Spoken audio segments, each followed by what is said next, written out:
W.F. Howes presents an unabridged recording of Bridgerton, It's in His Kiss, by Julia Quinn. Narrated by Rosalyn Landor. Prologue.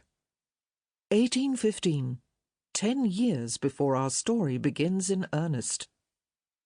There were 4 principles governing Gareth St. Clair's relationship with his father that he relied upon to maintain his good humour and general sanity. 1. They did not converse unless absolutely necessary. 2.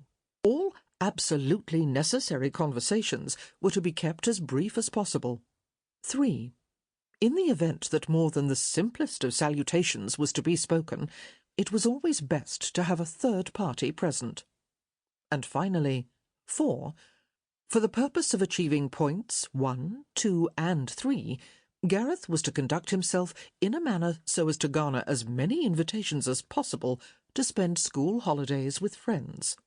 In other words, not at home. In more precise words, away from his father.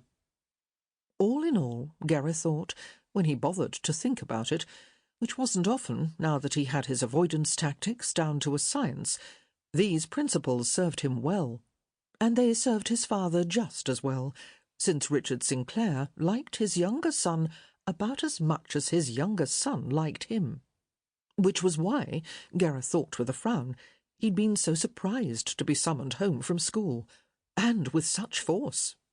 His father's missive had held little ambiguity. Gareth was to report to Clair Hall immediately. It was dashed irritating, this. With only 2 months left at Eton, his life was in full swing at school.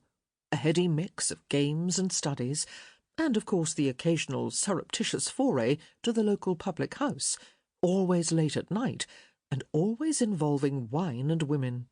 Gareth's life was exactly as a young man of 18 years would wish it, and he'd been under the assumption that, as long as he managed to remain out of his father's line of sight, his life at 19 would be similarly blessed.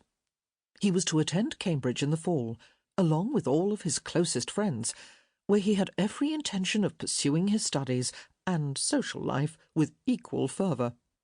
As he glanced around the foyer of Clair Hall, he let out a long sigh that was meant to sound impatient, but came out more nervous than anything else. What on earth could the Baron, as he had taken to calling his father, want with him? His father had long since announced that he had washed his hands of his younger son, and that he was only paying for his education because it was expected of. Sample complete. Ready to continue?